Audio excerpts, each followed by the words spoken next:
Professor Chen. Professor Chen Hong is the chair of the Department of English Language and Literature and director of the Australian Studies Centre at East China Normal University in Shanghai. He's also executive vice president of the Chinese Association of Australian Studies, editor-in-chief of the website of the Australian Studies in China, and deputy editor-in-chief of the Journal of Studies of Australian Culture and Journal of Australian Studies in China. His research interests include China-Australia relations, Australian politics, Australian culture, and Australian literature. Please join me in welcoming Professor Chen Hong.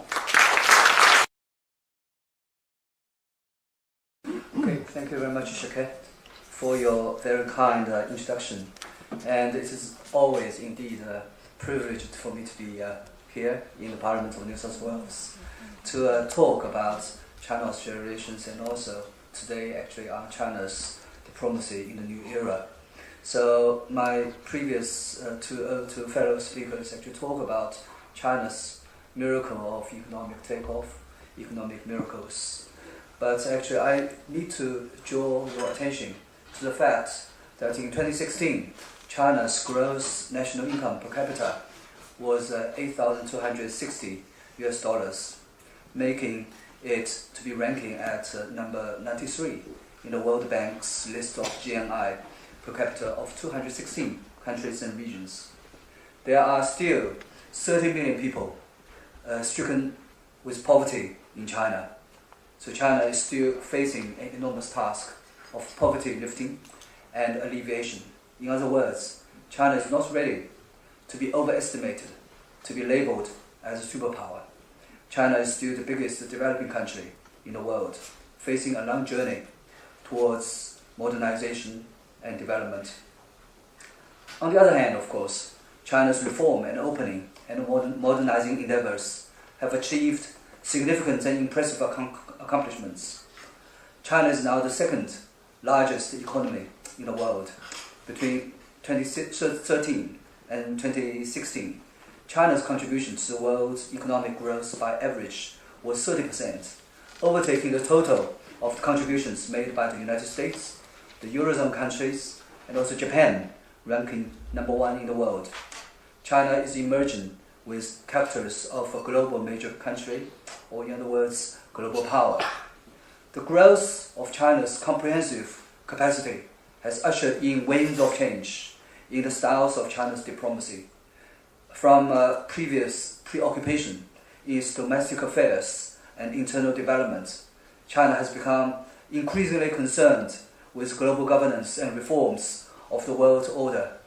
China preaches a philosophy of global governance based on democratization of international relations, which promotes mutual understanding, mutual negotiation, collaboration, and also sharing. All nations are equal, regardless of their sizes, strengths, and economic status.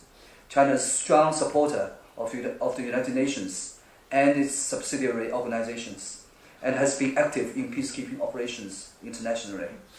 China encourages and supports the increase of the representation and articulation of developing countries in international affairs.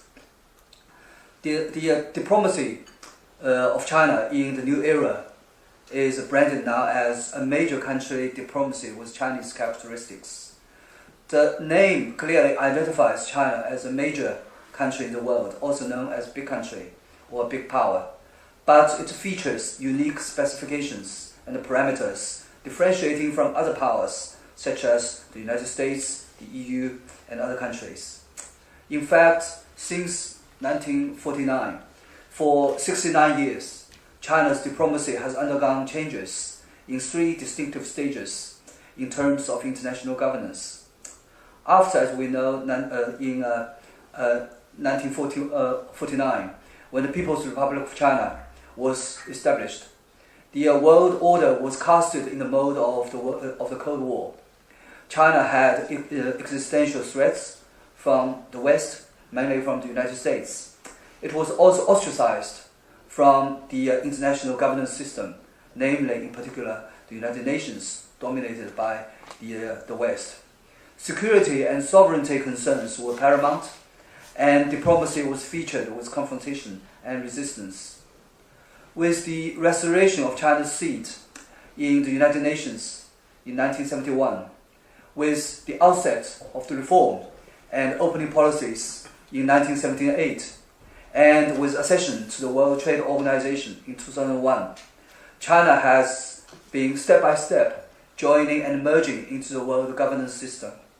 During this period of time, China still had a very limited voice in the international system, and economic development was prioritized as a national topmost agenda. Diplomatically, China adopted the famous hiding and bidding approach, which characterizes the second stage of China's diplomacy.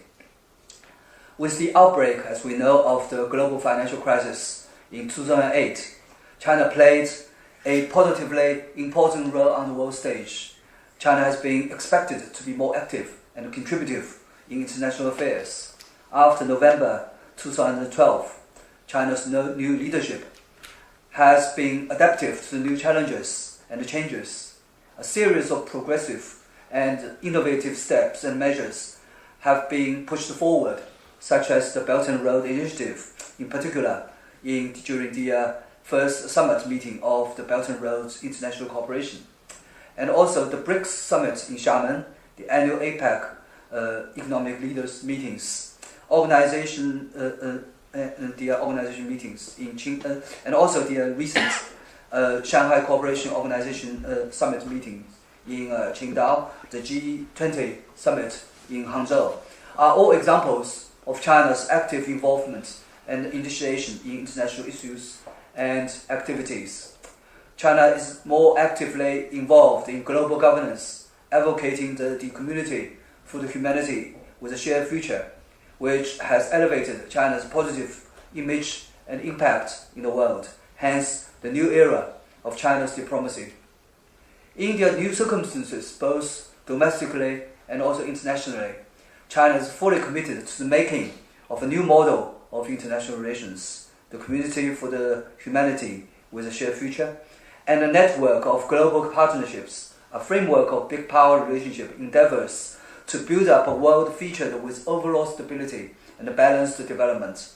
China's diplomacy is now based upon the philosophy of empathy, sincerity, mutual benefit, and inclusiveness, and follows the principle of building friendship and partnership with neighboring countries.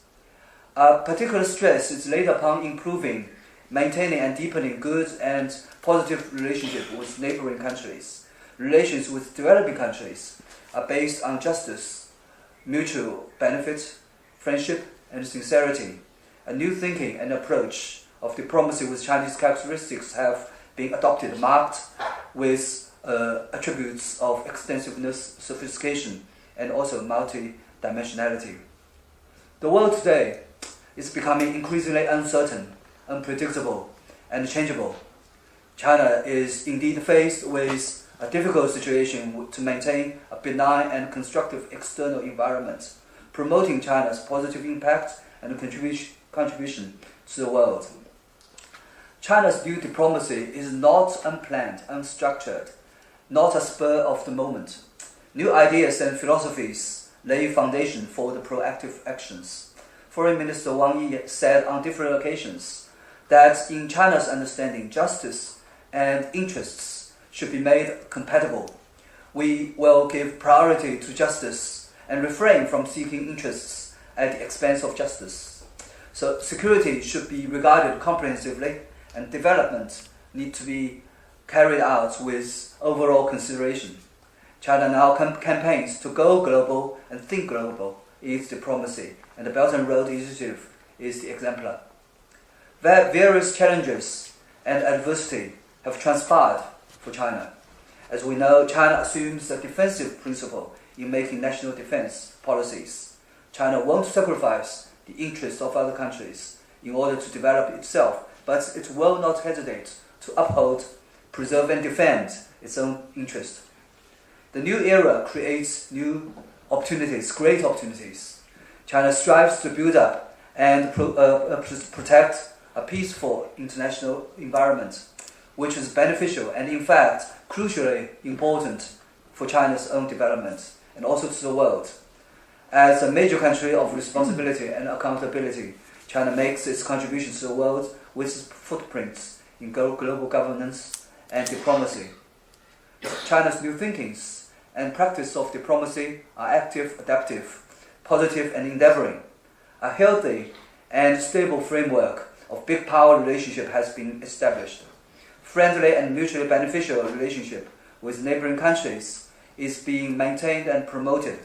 Along the routes of the Belt and Road Initiative, China's collaboration with developing countries is being constantly upgraded. As an articulate advocate and actively concrete agent of world peace, China contributes to the global development and safeguards the world order, which I totally agree with the Honorable Mr. Shuket, based on justice and also equality. Thank you.